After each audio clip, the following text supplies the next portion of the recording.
Meu filho não me odeia, e de certa forma isso é muito pior do que se odiasse. O ódio é um fogo, é quente, é ativo, e enquanto queima, existe uma conexão. Mas o que eu tenho com o Tiago é um deserto, é uma vasta e fria extensão de nada onde antes existia um relacionamento. Tenho 58 anos hoje, e passei a manhã olhando para um telefone que se recusava a tocar, percebendo que não perdi meu filho em uma única discussão explosiva. Eu o perdi em 1000 pequenos momentos em que olhei para ele e escolhi ver a dor de outra pessoa em seu lugar. Troquei minha carne e sangue por uma sensação de superioridade moral que chamei de compaixão, e agora estou pagando os juros de uma dívida que nunca poderei liquidar. Tudo começou com um divórcio que pareceu uma guerra. O pai do Tiago, Rui, era um homem feito de arestas afiadas e silêncios frios. Quando nos separamos, Tiago tinha apenas 6 anos. Ele era um menino pequeno e observador, que navegava pela nossa casa como se estivesse pisando em ovos, mesmo depois que o Rui se foi. Lutei por ele com tudo o que eu tinha. Eu queria ser o seu santuário. Tínhamos nossos rituais, panquecas nas manhãs de sábado, o jeito que ele encostava a cabeça no meu ombro, enquanto eu lia para ele. Prometi a ele, na quietude daquelas noites, que seríamos sempre nós. Disse a ele que ele era a minha prioridade. Eu acreditei nisso quando disse. Então conheci o Fernando. Ele era o oposto do Rui, suave, estável e paciente. Mas o Fernando veio com uma sombra, uma linda e quebrada menina de 8 anos chamada Inês. A mãe dela havia morrido 1 ano antes, e a Inês carregava essa perda como um peso físico. Ela era um fantasma, num vestido floral, parada nos cantos dos cômodos, com os olhos arregalados e úmidos, sempre procurando por uma mãe que não voltaria. Quando olhei para ela, meu coração não apenas se partiu, ele se reorganizou. Vi um vazio que me senti unicamente qualificada para preencher. Achei que tinha amor suficiente para ser mãe do meu filho e salvadora daquela menina. Não percebi que o amor, embora infinito na teoria, é um recurso finito na prática, quando se trata de tempo, energia e atenção. Quando fomos morar juntos, a mudança foi sutil no início. Éramos uma nova família. Uma frase que usei como um escudo. Eu queria que tudo fosse perfeito, mas a perfeição exigia que a Inês se sentisse segura. Como a dor dela era barulhenta mesmo quando ela estava em silêncio, ela exigia mais espaço. Se ela chorasse no meio da noite, eu estava lá. Se ela sentasse sozinha no jardim, eu deixava o que quer que estivesse fazendo para sentar com ela. Eu dizia a mim mesma que estava sendo uma boa pessoa. Dizia a mim mesma que o Tiago estava bem, porque ele não chorava, ele não se escondia nos cantos.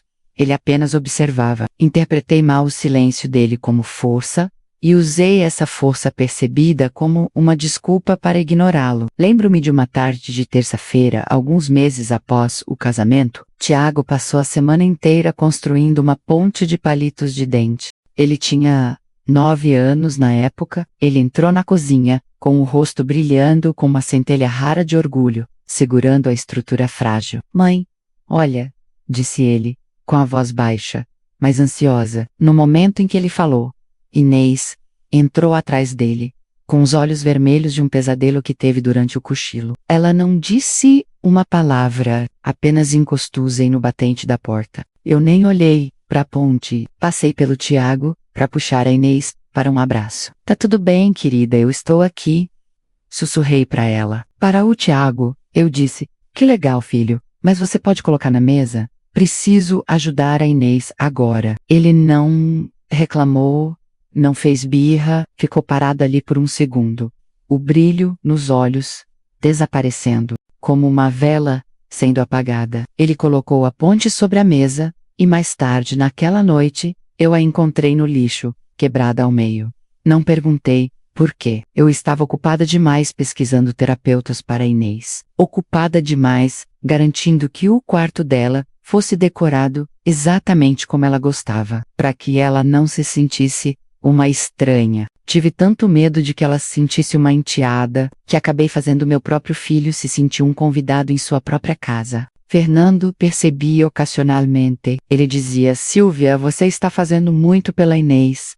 Não se esqueça do menino. E eu retrucava, defensiva e cheia de razão. Ela precisa mais, Fernando. Ela perdeu a mãe. O Tiago tem a mim. Ela, estável. Ele está bem. Usei a resiliência dele contra ele mesmo. Transformei a capacidade dele de lidar com as coisas em um motivo para abandoná-lo emocionalmente. Achei que justiça significava dar mais a quem tinha menos, mas não vi que, ao tirar constantemente do Tiago para dar a Inês, eu estava criando uma nova falência.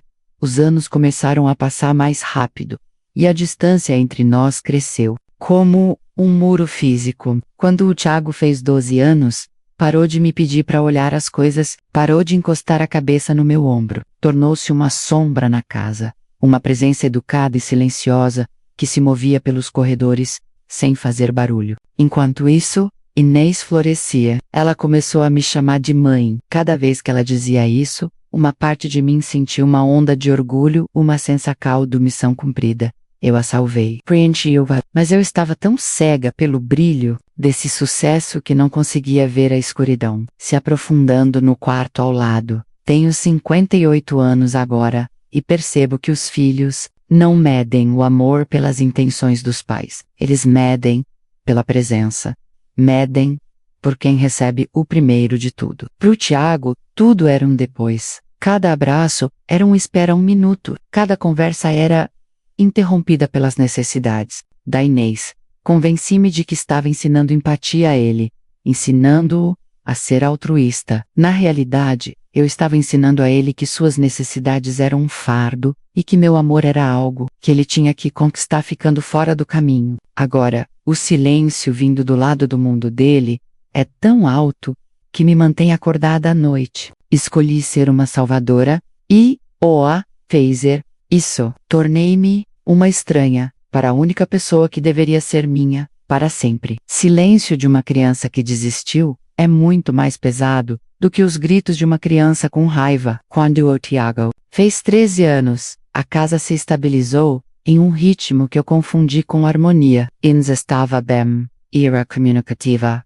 vibrante, e dependia de mim para tudo, desde conselhos de moda até apoio emocional. Após uma nota baixa, eu me sentia uma arquiteta de sucesso em uma família reconstituída. Olhava para nossa mesa de jantar e via uma filha que me adorava e um filho que nunca dava problemas. Eu não percebia que nunca dar problemas é muitas vezes o estágio final de uma criança que percebeu que seus problemas nunca serão priorizados. O Tiago tinha se tornado um fantasma, que comia nossa comida e dormia em nossas camas, mas seu coração já tinha se mudado dali. Lembro-me do seu 14º aniversário. Não foi uma tragédia, não houve balões estourando ou bolos caindo. Foi apenas uma terça-feira. Eu tinha planejado um jantar pequeno, mas naquela tarde, Inês teve uma crise de pânico na escola. Era o aniversário da cirurgia da mãe biológica dela, menos nem era a data da morte, apenas um dia associado ao início do fim. Fernando estava trabalhando até tarde, então passei 4 horas na sala escura com a Inês, acariciando o cabelo dela e dizendo que ela estava segura. Perdi completamente a noção do tempo. Quando o Tiago chegou da escola, eu nem ouvi a porta. Ele passou pela sala, me viu abraçada com ela e simplesmente subiu as escadas. Eu não fui atrás dele. Pensei, ele entende, ele é um bom menino. Ele sabe que a Inês está frágil hoje. Quando finalmente fui ao quarto dele, às 8 da noite, para pedir desculpas e começar o jantar. Ele estava sentado à escrivaninha, fazendo lição de casa. O quarto estava escuro, exceto por uma pequena luminária de mesa. Sinto muito, Tiago, eu disse, encostada no batente da porta. A Inês teve um dia muito difícil. Vamos comer um hambúrguer agora, só nós dois. Ele nem se virou. Continue, escrevendo. Eu já comi, Silvia, disse ele. Meu coração disparou. Não porque ele tivesse comido, mas por causa do nome. Ele não me chamou de mãe. Ele usou meu nome, mas disse com uma indiferença tão plana e educada, que eu nem consegui encontrar um motivo para ficar brava. Era o tom que se usa com um senhorio, ou uma tia distante. Fiz um sanduíche, tô bem. Volte para ela. Aquela foi a primeira vez que o relógio começou a tic-tacar na minha cabeça. embora eu tenha tentado abafar o som. Senti os segundos da infância dele escorrendo, mas em vez de correr para pegá-los, fiquei paralisada pelas necessidades da menina no outro quarto. Dizia a mim mesma que, assim que a Inês estivesse totalmente curada, eu compensaria o Tiago. Eu estava tratando meu filho como uma conta-poupança, da qual eu podia retirar fundos constantemente, sem nunca fazer um depósito, presumindo que o saldo nunca chegaria a zero. Mas o amor não funciona assim. Cada vez que eu a escolhia em vez dele, mais um pouco do afeto dele por mim evaporava. Ele parou de trazer os amigos em casa porque eu estava sempre ocupada com a Inês. Parou de me contar sobre seus sonhos de estudar arquitetura porque eu estava preocupada demais com as dificuldades da Inês em matemática. Fernando tentou intervir uma vez, durante aquele ano. Estávamos na cama e a casa estava silenciosa. Silvia, ele sussurrou. O Tiago está se tornando um estranho. Ele não olha mais para nós.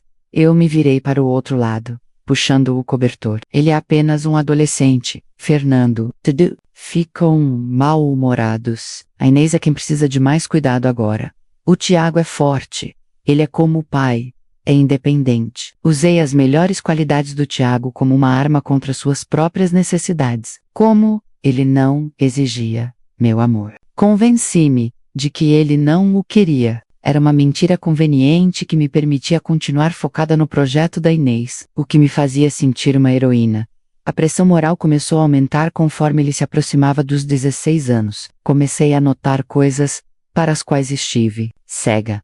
Notei que o Tiago nunca pedia nada menos roupas novas, dinheiro para o cinema, ajuda com suas tarefas. Ele fazia tudo sozinho. Superficialment. Parecia uma criação perfeita. Eu tinha criado um jovem autossuficiente, mas na realidade eu tinha criado um menino que aprendera que pedir ajuda era um desperdício de fôlego. Ele estava treinando para uma vida sem mim. Uma tarde, encontrei um caderno no quarto dele, enquanto guardava a roupa limpa. Não era um diário, era uma lista. Notebook, economizado, era $400 en mala, ok? Número do pai menos atualizado. Ele não estava planejando seu futuro, estava planejando sua fuga. Senti um calafrio na espinha. A perda ainda não era irreversível, mas o gelo estava ficando fino. Tentei organizar um dia de mãe e filho. Comprei ingressos para um jogo de futebol, algo que ele amava quando tinha 6 anos. Entreguei os ingressos a ele com um sorriso forçado, minhas mãos tremendo, levemente. Só nós dois, Tiago, como nos velhos tempos. Ele olhou para os ingressos e depois olhou para mim. Não havia raiva nos olhos dele, apenas uma piedade profunda e exausta. A Inês tem um recital de dança naquele dia, Silvia, disse ele baixinho. Eu tinha esquecido. De novo, eu posso faltar, eu disse rapidamente. Ela vai entender. Tiago balançou a cabeça e me devolveu os ingressos. Não, ela não vai entender. E você passará o jogo inteiro olhando o celular para ver se ela está bem. Vi, Camela, eu já tenho planos com o meu pai. De qualquer maneira, ele chamava o Rui de pai. Chamava-me de Silvia. O homem que eu descrevera como frio e rude tornar-se a pessoa para quem o Tiago fugia. Simplesmente porque na casa do Rui, o Tiago era o único filho. Ele não precisava competir com uma tragédia. Não precisava ser o mais forte. Até um pai frio era melhor do que uma mãe que olhava através de você para ver outra pessoa. Fiquei na cozinha naquela noite, segurando aqueles ingressos de futebol, e pela primeira vez, ouvi o relógio alto e claro. Não era mais um tic-tac, estava batendo como um sino de enterro. Eu o estava perdendo. E a parte mais aterrorizante era que eu não sabia como impedir isso, sem quebrar o coração da menina, que passei 7 anos tentando consertar. A coisa mais perigosa em um acidente de carro em câmera lenta é que você tem tempo de sobra para ver o impacto chegando, mas permanece congelado ao volante. Quando o Tiago fez 17 anos, a falsa esperança chegou. Veio na forma de uma manhã tranquila de domingo, quando a Inês estava fora, em um retiro de fim de semana com os amigos da escola. Pela primeira vez em quase uma década, a caça por Esha e não havia crise para gerenciar, trauma para suavizar, nem o fantasma de uma mãe morta pairando sobre a mesa do café da manhã. Fernando tinha ido visitar o irmão, deixando apenas o Tiago e eu. Eu o vi na cozinha, fazendo café, e por um milésimo de segundo, vi um menino de 6 anos, que costumava se esconder atrás das minhas pernas. Tiago, eu disse com a voz, intencionalmente suave, estava pensando em irmos até aquela cidade litorânea que você gostava quando era pequeno. Aquela com o farol antigo.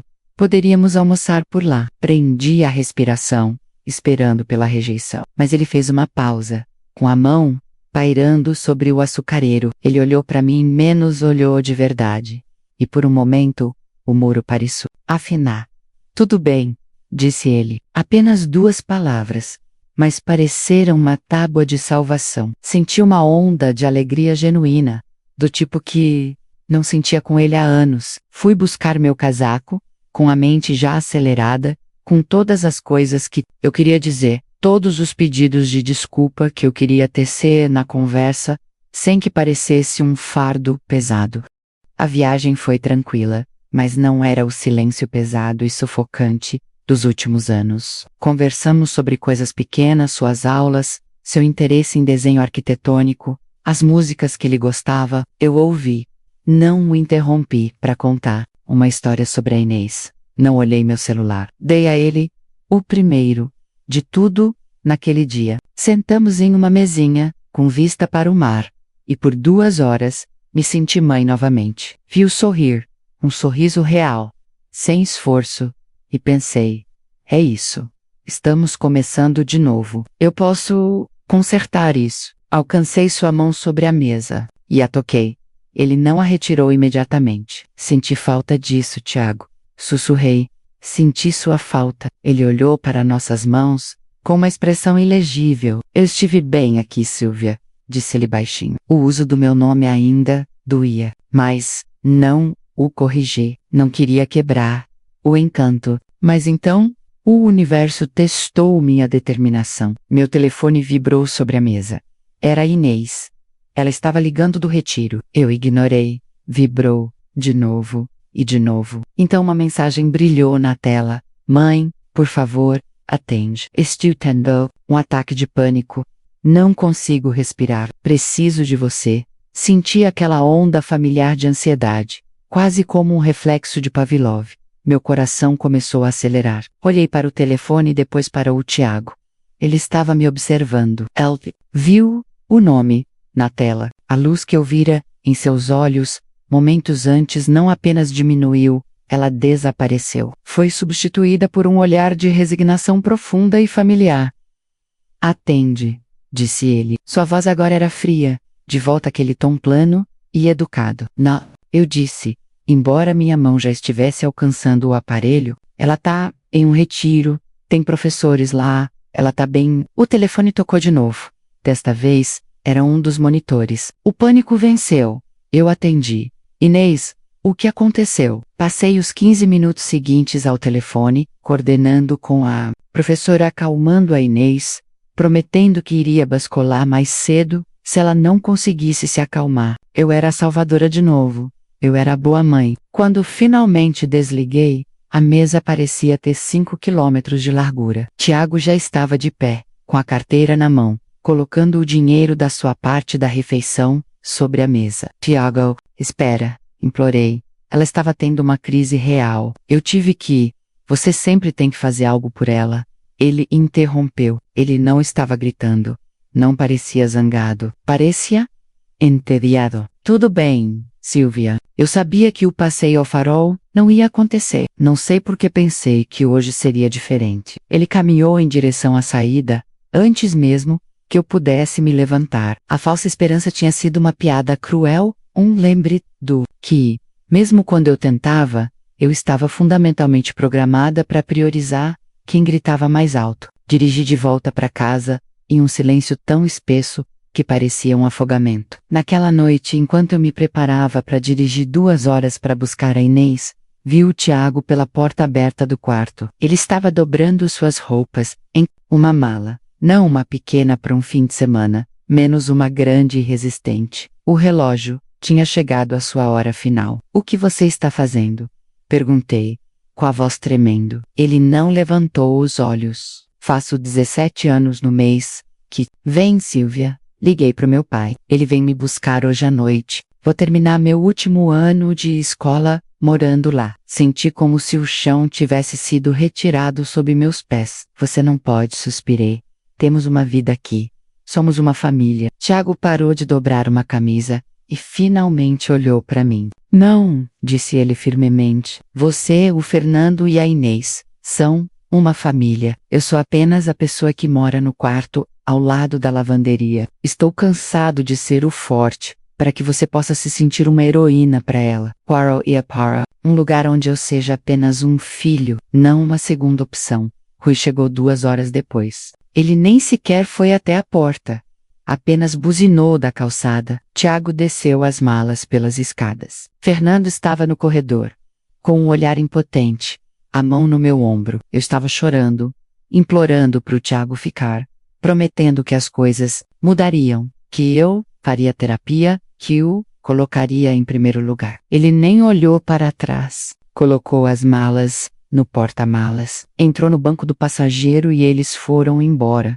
Fiquei na calçada até que as luzes traseiras desaparecessem, com o ar frio da noite castigando minha pele. Eu tinha salvo a Inês. Ela estava em casa agora, dormindo profundamente em seu quarto, confortada pela minha presença. Mas o custo dessa segurança foi o exílio permanente do meu próprio filho. Eu ganhei a batalha pelo coração da enteada, mas perdi a guerra pela alma do meu filho. E ao entrar de volta na casa percebi a verdade mais dolorosa de todas. O Tiago não estava indo embora porque me odiava. Ele estava indo embora porque finalmente havia percebido que não precisava mais de mim. Eu o ensinei a viver sem mãe, muito antes de ele se mudar. O primeiro mês, depois que o Tiago foi embora, foi uma lição sobre a arquitetura da ausência. Você não percebe quanto espaço uma pessoa silenciosa ocupa até que ela desapareça. Eu passava pelo quarto dele e a porta estava aberta, menos. Eu sempre insisti nisso, uma regra que eu dizia ser para a circulação de ar, mas que na verdade era porque eu queria vislumbrá-lo, para me garantir que ele ainda estava lá, enquanto eu estava ocupada com a Inês.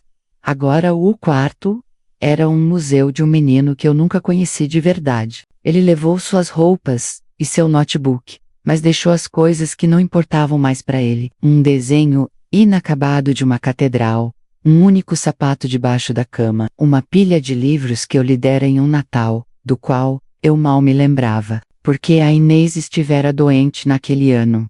Inês, justiça seja feita, ficou devastada à sua maneira. Ela tinha 18 anos agora, e o pior de seu trauma fora suavizado, por anos, da minha atenção constante e obsessiva. Ela parou na porta do quarto dele uma semana depois que ele partiu, olhando para o colchão vazio. Fui eu que fiz isso, mãe? Perguntou ela, com a voz pequena. Eu quis mentir para ela, quis dizer que o Tiago era apenas um adolescente difícil, que estava passando por uma fase que não tinha nada a ver com ela. Mas a mentira morreu na minha garganta. Não, Inês, eu disse, e as palavras pareceram vidro, descendo pela garganta. Fui eu. Eu usei você como desculpa para não olhar para ela. Ela não discutiu, apenas assentiu, e pela primeira vez, eu a vi como uma adulta menos alguém que conseguia enxergar o desequilíbrio que eu passara há anos. Tentando justificar como misericórdia, tentei ligar para ele todos os domingos, às 6 da tarde. Nos primeiros meses, ele atendia. As conversas eram agonizantemente educadas. Como vai a escola, Tiago? Tá bem, Sylvia. Você está comendo direito? Sim. O pai cozinha bem. Estamos com saudades aqui. Uma pausa, longo e oco que se estendia pela linha telefônica, até eu conseguir ouvir meu próprio batimento cardíaco. Tudo bem. Ele finalmente dizia. Tenho que desligar agora. Vou estudar. Ele nunca perguntava como a Inês estava. Nunca perguntava do Fernando. Nunca perguntava de mim. Ele estava praticando a arte de ser um estranho. E era um talento natural. Relógio da minha vida. Parecia estar acelerando. Eu tinha 54, depois 55 anos. Inês se formou na faculdade. Eu estava lá, é claro, na primeira fila, aplaudindo mais alto que todos. Eu fui a mãe dela em todos os sentidos que importavam. Ela me deu uma foto emoldurada de nós duas, no dia da sua formatura, com um bilhete que dizia: "Pra mulher que salvou minha vida". Eu a pendurei no corredor, bem ao lado de onde costumavam ficar as fotos escolares do Tiago. Mas cada vez que eu olhava para ela, não me sentia uma heroína, sentia-me uma ladra. Eu roubara uma vida do meu filho para dar lá a uma menina que não era minha. E, embora a menina fosse grata, a dívida permanecia impaga.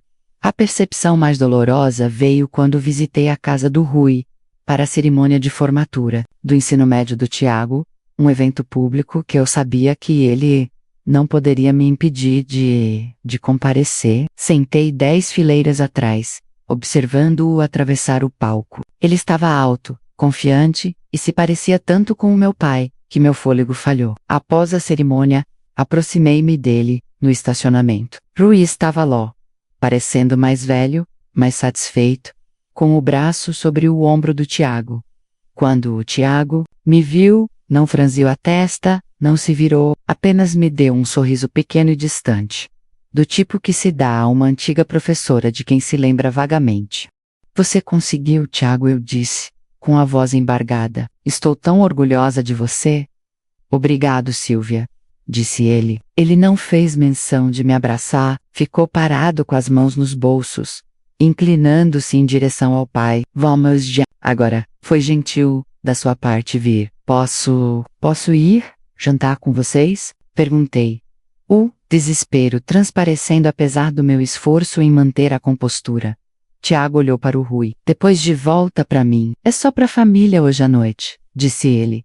A palavra família me atingiu como um golpe físico. E eu era a mãe dele. Eu o carregara.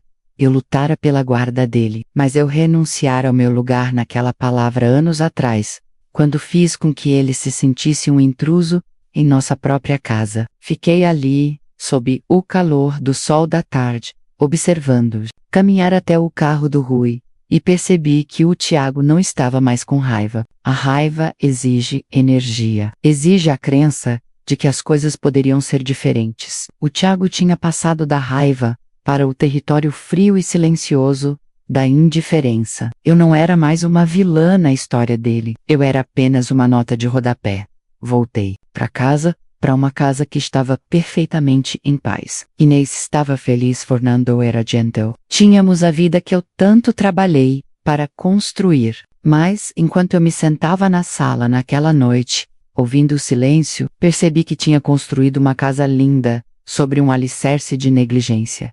Eu tinha salvo uma criança, sim. A Inês era uma história de sucesso, mas o custo desse sucesso era um vazio na minha alma que nenhuma gratidão dela jamais poderia preencher. Tenho 58 anos hoje e finalmente entendo que o amor não se trata de quem grita mais alto. Trata-se da criança que fica quieta porque aprendeu que sua voz não importa. Ensinei ao meu filho que a voz dele não importava.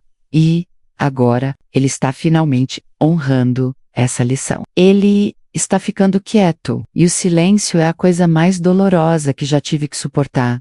Há 2 anos, recebi um envelope pelo correio. Era pesado, cor de creme, e tinha um leve aroma de lavanda. Meu coração martelou contra minhas costelas antes mesmo de eu abri-lo.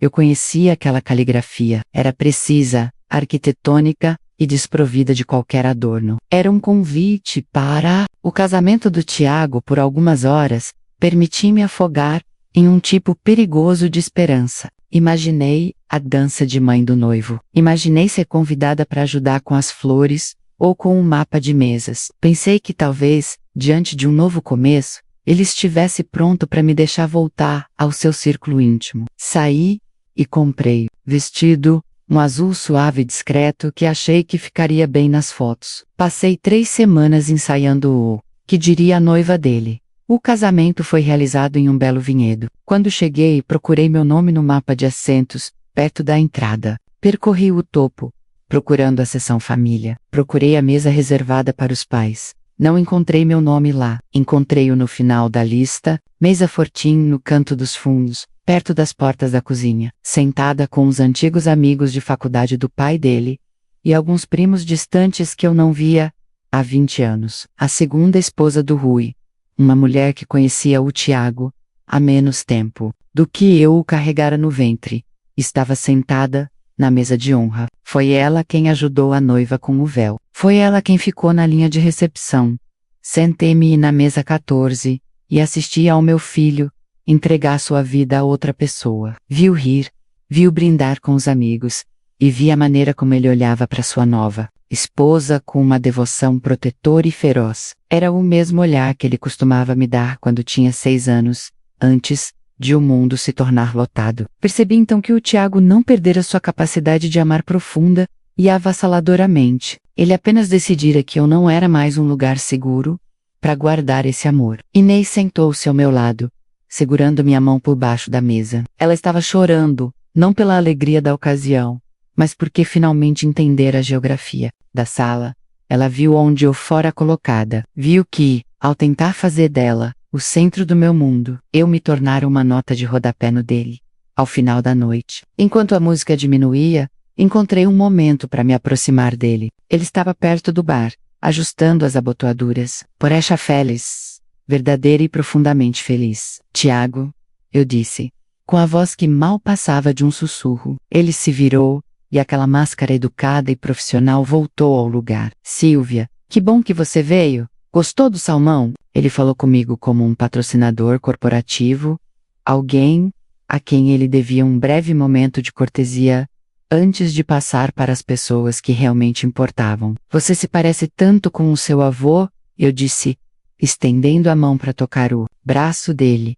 Ele não recuou, mas também não se inclinou. Permaneceu perfeitamente imóvel, uma estátua de um filho. Queria dizer que estou tão feliz por você e que sinto muito por tudo. As palavras pareceram pequenas e patéticas diante de uma década de silêncio. Tiago olhou para mim e por um segundo, apenas um segundo, a máscara caiu. Vi o menino de 9 anos, com a ponte de palitos quebrada. Vi o menino de 15 anos, sentado no quarto escuro. Não peça desculpas, Silvia, disse ele, e sua voz foi quase gentil. Você fez o que achou que era certo. Você salvou a Inês. Ela é uma pessoa maravilhosa.